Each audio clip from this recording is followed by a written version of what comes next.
Salut à toi, aujourd'hui on va répondre à une question omniprésente aujourd'hui dans notre société.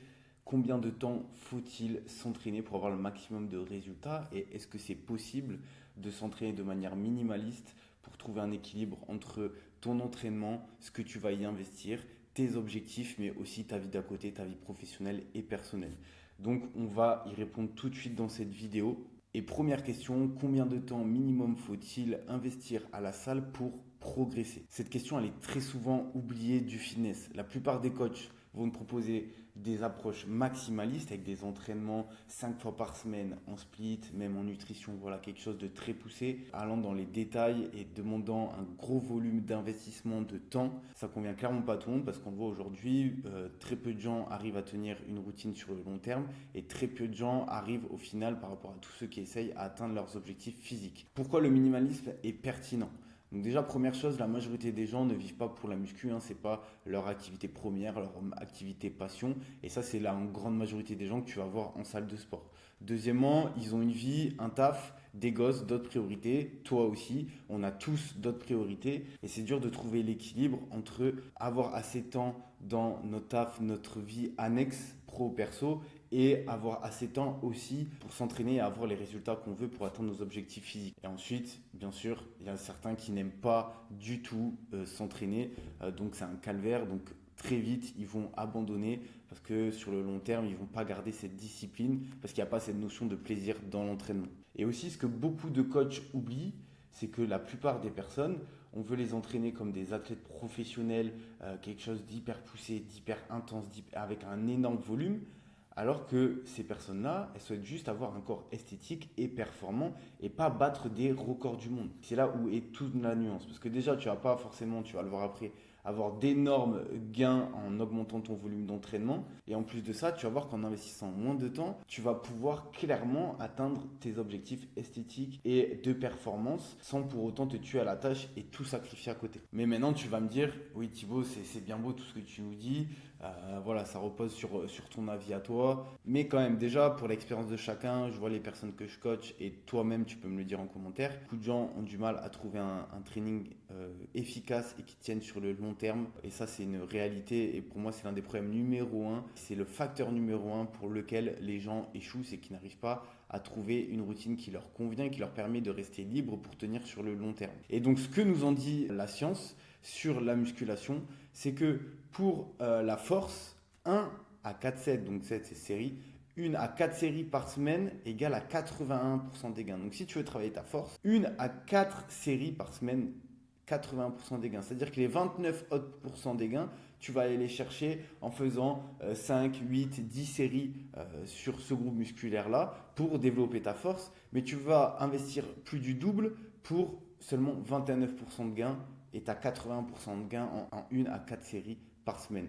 Ok, pour la force. Pour la santé, 30 à 60 minutes par semaine est égal au bénéfice max que tu peux en avoir de la musculation par rapport à ta santé. 30 à 60 minutes. Donc tout ce que tu fais en plus, ça va être pour d'autres choses, mais pour ta santé, en 30-60 minutes par semaine de musculation, je parle, les bénéfices max sont là pour ta santé.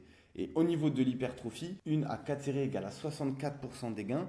Donc on est un peu en dessous de la force effectivement, mais on est quand même à bien plus de la majorité. 5 à 9 séries égale 84% des gains et plus de 10 séries égale à 100% des gains. Donc voilà, un peu comme la force, tu vois bien qu'ici, la majorité des gains se font sur les premières séries et qu'après, il va falloir faire beaucoup de séries pour gratter un faible pourcentage. Moi, ce que je préconiserais, tu vois, c'est donc pour la force, on est clairement dans le 80-20 et toujours viser cette notion de 80-20. Donc, je viserai à peu près 5 à 9 séries par groupe musculaire et tu vas voir que c'est très facile de les avoir et en plus en dépensant pas beaucoup de temps dans sa semaine et ça, c'est plus simple que ce que tu ne penses. Et si tu as du mal à croire pour l'hypertrophie que tu n'as pas besoin de faire 10 000 séries, je t'ai pris deux exemples de bodybuilders professionnels. Bon, je t'ai pris un dopé et un potentiellement accessible en naturel, j'ai fait exprès, mais c'est pour te montrer que même un dopé, donc Dorian Yates, lui avait l'habitude de s'entraîner 4 séries par semaine sur ses pecs, tu vois bien les pecs énormes qu'il a, et pourtant il était dopé, donc ça ne veut pas dire qu'il est dopé, que c'est pas intéressant son cas, au contraire, c'est que même une personne dopée, avec ce type d'entraînement-là, arrivait à atteindre ce niveau-là. Ça prouve clairement que le minimalisme a un fort potentiel pour s'entraîner et je pense qu'il a énormément d'avantages. Et ensuite, Jeff Albert, 4 à 8 séries par semaine par groupe musculaire, ce qui est très peu. En général, en hypertrophie, on te conseille aller entre 15 et 20 séries par semaine sur les gros groupes musculaires. Donc c'est bien divisé par 2 largement et pour autant ils ont des physiques extraordinaires. Il y a juste un détail qu'il faut bien sûr intégrer dans cette analyse-là, c'est que toutes leurs séries étaient poussées à l'échec. Donc là, en fait, c'est vrai qu'on va délaisser du volume dans ce type d'entraînement, mais pour avoir le max de gains dans cette variante minimaliste, il va falloir mettre beaucoup plus d'intensité parce qu'aussi tu vas avoir beaucoup plus de repos, donc tu peux mettre plus d'intensité et donc on va compenser ce moins de volume par énorme intensité. Maintenant, pour finir sur cette question de combien de temps minimum à la salle il faut pour progresser, je vais te donner les 5 règles d'un entraînement minimaliste. Donc la première, c'est une intensité maximale comme je viens de te dire juste avant. Donc à l'échec, c'est-à-dire sur une échelle de 1 à 10, tu es entre 9 et 10 d'intensité. 10, c'est vraiment tu es à l'échec, la dernière rep, tu n'as pas réussi à la soulever. Et 9, c'était au bord de l'échec. Chaque série doit être dans cette intensité-là, qui change beaucoup de ce qu'on te conseille à l'heure aujourd'hui. Donc effectivement avec un plus gros volume d'entraînement, mais aussi on te conseille d'être dans une intensité de 8 sur 10 avec 3 reps de marge sur tes séries pour pas être à l'échec et pour pas être en surentraînement. Là, dans ce type d'entraînement-là, ce problème ne se pose pas parce qu'on a beaucoup plus de repos, tu t'entraînes moins de fois par semaine, donc tu peux mettre plus d'intensité. Ensuite, en 2, c'est les drop sets. Toujours dans cette notion d'intensité, il faut que tu t'envoies sur chaque série. Donc sur la dernière série de chaque exercice, tu vas t'envoyer un drop set, c'est-à-dire que par exemple, tu as 90 kg en série de 8 au coucher, tu fais tes 8 reps à 90 kg, tu arrives à la fin, tu descends à 50, tu fais max de reps. Ensuite, en troisième, intégrer dans ton entraînement des supersets intelligents. Donc superset qui dit superset dit enchaînement de 2 exercices avec muscles opposés, ok, muscles antagonistes. C'est-à-dire que on va travailler par exemple les triceps et après on va enchaîner sur un exercice de biceps. Et ça va être hyper intéressant de les travailler de manière enchaînée pour être toujours dans cette notion de minimalisme, de gain de temps. Quatrième, le temps de repos progressivement, tu vas le passer de 3 minutes à 1 minute 30. C'est l'objectif en maintenant les mêmes perfs pour être toujours dans cette optique d'une séance la plus courte et aussi la plus efficace possible. En 5, réduction du temps d'échauffement. L'objectif, c'est que tu aies un échauffement qui ne dure pas plus de 10 minutes, vraiment pas, mais qui soit aussi le plus efficace possible. Donc sur Instagram, tu pourras aller voir, je t'avais publié 2 routines minimalistes, une pour le haut et une autre pour le bas du corps. D'échauffement. En 10 minutes, tu t'es échauffé et tu es prêt à balancer ta première barre sur ta séance. Voilà pour les 5 règles d'un entraînement minimaliste. Maintenant, deuxième partie de cette vidéo, quel entraînement minimaliste faire pour être un athlète complet? Parce que c'est vrai que là, je t'ai parlé exclusivement de musculation, mais il va falloir que tu fasses aussi d'autres choses, mais il faut que tu restes toujours dans ce principe d'être minimaliste dans ta vie pour trouver cet équilibre entre ta vie pro, perso et tes objectifs physiques. Donc, quel entraînement faire? Donc déjà, il va y avoir 3 points à travailler pour être le plus efficace possible. Il faut que tu sois OK au niveau de ton entraînement de force. Il faut que tu sois OK de ton niveau de ton entraînement cardiovasculaire. Bien sûr, on va prendre dans l'entraînement tout ce qui est performance, mais aussi santé. Donc, c'est hyper important d'avoir un entraînement cardio dans ta semaine et aussi avoir un entraînement au niveau de ton métabolisme pour éviter d'être sédentaire. Parce que qui dit routine minimaliste ne veut pas dire devenir sédentaire et ne plus rien faire les jours où tu n'as pas d'entraînement. Bien au contraire. Donc, on va commencer par la force. Moi, ce que je vais te conseiller, c'est de faire 2 séances musculation par semaine seulement.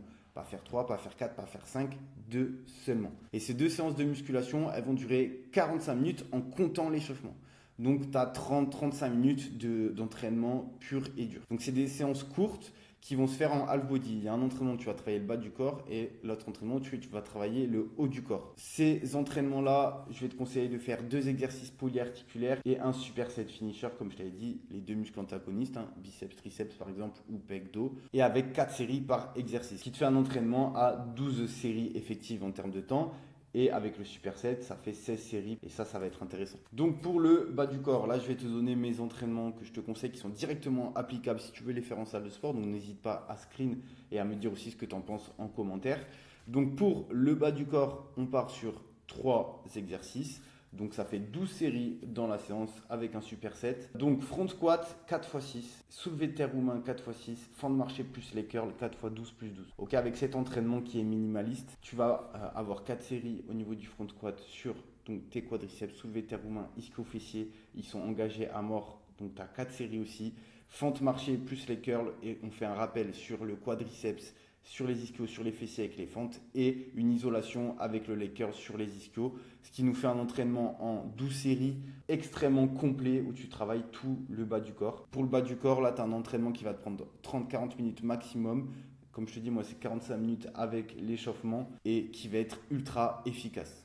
Voilà pour l'entraînement bas du corps. Pour l'entraînement haut du corps, moi, je vais te conseiller développé couché 4x8. Traction 4 fois max, j'ai mis max parce que ça dépend de ton niveau. Il y en a qui vont être en 4x10, d'autres en 4x6, d'autres en 4x15. Donc ça va dépendre, mais suivant ton niveau, l'objectif c'est de faire max de reps au poids du corps et tu peux même faire cet exercice lesté. Ensuite, rowing bar plus élévation latérale, 4x8 de rowing bar et 15 répétitions à l'élévation latérale. Donc là, même chose, 4 séries sur les pecs, 4 séries sur, on va dire, la largeur du dos, plus les tractions, même si c'est très complet aussi pour les trapèzes.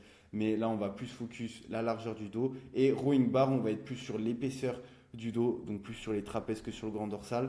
Élévation latérale, on va venir isoler les épaules qui sont déjà un peu engagées au niveau du développé couché. Mais là, j'ai gardé élévation latérale, tu peux aussi le remplacer par oiseau pour vraiment cibler la portion latérale ou arrière de l'épaule, sachant que c'est la portion avant qui est engagée dans le développé couché. Donc voilà, même chose avec peu d'exercices. Donc tu vois 3 exercices, dont le troisième en superset. Pareil, un entraînement ultra efficace, ultra complet qui va te permettre d'être fait en 30-40 minutes sans aucun souci. Donc voilà, tu peux screen, tu as déjà ton entraînement minimaliste qui est ici, 4 séries toujours par exercice. Et maintenant, tu as tes séances muscu. En 1h30, du coup, tu as fait tes 2 séances muscu, ça c'est OK. Maintenant, le cardio.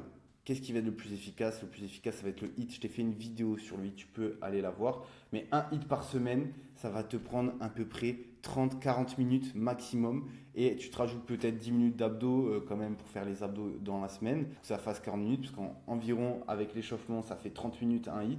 Tu te rajoutes 10 minutes, tu es toujours dans les 40 minutes d'entraînement et tu as fait les abdos en plus. Et pourquoi le HIIT et pourquoi pas aller faire du footing? Ça, je t'invite à aller voir sur les vidéos que j'ai faites précédemment où j'en parle, notamment celle du HIIT, ou pourquoi pas faire du footing qui te fait prendre du gras et perdre de la masse musculaire. Mais le HIIT, c'est ce qui va être le plus efficace. Même chose dans cet même état d'esprit, d'avoir le max de résultats en le moins de temps possible, d'être le plus efficient possible. Donc là, le HIIT, ça va être des séries qui vont être alternées entre sprint et repos. Ok, donc en 20 minutes, tu peux te rincer. Et le but, là, c'est contrairement à un cardio où tu vas faire le footing dimanche, ça va être de monter le cardio le plus haut possible. Et donc, d'un point de vue système cardiovasculaire, c'est beaucoup plus impactant, beaucoup plus positif. Et d'un point de vue transformation physique, c'est beaucoup plus intéressant aussi parce que ça va te permettre aussi de garder ta masse musculaire et de perdre le maximum de gras. Donc on part sur un entraînement HIIT de 30 minutes une fois par semaine, plus 10 minutes d'abdos à la fin. Tu as dans la vidéo sur le HIIT directement un entraînement HIIT que tu peux mettre en place dans ta routine. Et ensuite, la dernière chose à mettre en place dans ton entraînement minimaliste pour qu'il soit parfait, ça va être la marche. 8000 pas par jour minimum. 3 à 4 séries de 15 minutes dans la journée, tu seras à 8000 pas.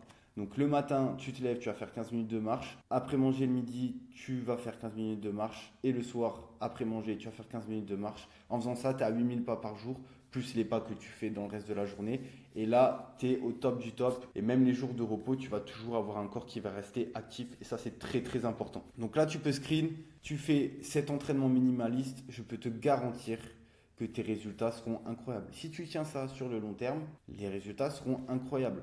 Donc oui, tu vas pas avoir ce physique-là en 2 ans, mais de toute façon avec n'importe quel entraînement non plus. Mais par contre, sur le long terme, tu peux viser un physique extrêmement propre, extrêmement performant, esthétique et en bonne santé avec une routine que tu vas tenir très facilement. Et ça, c'est très important. Donc pour conclure, on est vraiment dans le 80-20. La philosophie autour du minimalisme, c'est vraiment ça. C'est 2 heures d'entraînement par semaine qui te donnent 80% des résultats. Les 20 autres pourcents qui vont demander beaucoup plus d'investissement pour moins de gains, ça ne nous intéresse pas. Nous, on est dans le 80-20. Donc, comme je te dis, il va falloir investir plus du double pour aller chercher les 20 autres pourcents. Et donc, nous, on est dans les 80%. Et pour autant, ça te demande que 2 heures d'entraînement par semaine, comme je viens de te le prouver, avec les études juste en haut. Et comme je t'ai dit juste avant, le but, c'est vraiment d'optimiser son temps pour le plus de résultats possible. Et que tu puisses être libre à côté de vivre ta vie pro, perso, de te faire kiffer tout en ayant une routine et un corps qui te dit ok, sur cette partie-là de ma vie, c'est réglé, j'ai juste ça à faire et ça roule. Et aussi très important, la quantité prime sur la qualité parce que crois-moi, quelqu'un qui va vouloir en faire beaucoup mais qui fait mal, progressera beaucoup moins vite que quelqu'un qui en fait moins mais qui fait beaucoup mieux. Quelqu'un qui s'entraîne 10 heures, 15 heures par semaine à la salle, mais qui ne met pas d'intensité dans ses séances et qui n'est pas régulier, aura beaucoup moins de résultats que quelqu'un qui a un entraînement minimaliste, qui est régulier et qui met énormément d'intensité dans ses séances. Donc, mettre beaucoup d'intensité pour un petit volume, c'est ça qui va nous intéresser. Maintenant, il y a aussi le choix des exercices qui doit être intelligent, comme je te l'ai montré juste avant. Il faut garder cet esprit efficient. Le côté superset à intégrer dans tes séances, là on est vraiment dans l'efficience. Moins de temps et pourtant on travaille beaucoup plus de choses. Même chose pour le HIIT. Ça va demander moins de temps dans ton emploi du temps, ça va être plus intense, tu vas plus souffrir, mais par contre ça va t'apporter beaucoup plus de résultats et pourtant tu vas pas dépenser une heure et demie à aller faire ton footing du dimanche 2-3 fois par semaine et tu auras beaucoup plus de résultats. Donc toujours avoir cet esprit efficient, c'est quelque chose de très important quand tu veux aborder un entraînement ou une routine minimaliste. Voilà pour cette vidéo. Maintenant, si tu veux te faire accompagner pour atteindre tes objectifs physiques, toujours dans cet esprit d'une routine qui va être efficiente, minimaliste et qui va te permettre de rester libre dans ta vie pro et perso tout en atteignant tes objectifs physiques. Si tu veux que je mette en place avec toi chaque chose, que ce soit sur ta nutrition, ton entraînement, je le ferai avec grand plaisir. N'hésite pas à me contacter. Tu peux soit prendre un rendez-vous, tu as le lien en description, soit m'envoyer un message directement sur Instagram. Voilà, je te souhaite une bonne journée, à bientôt.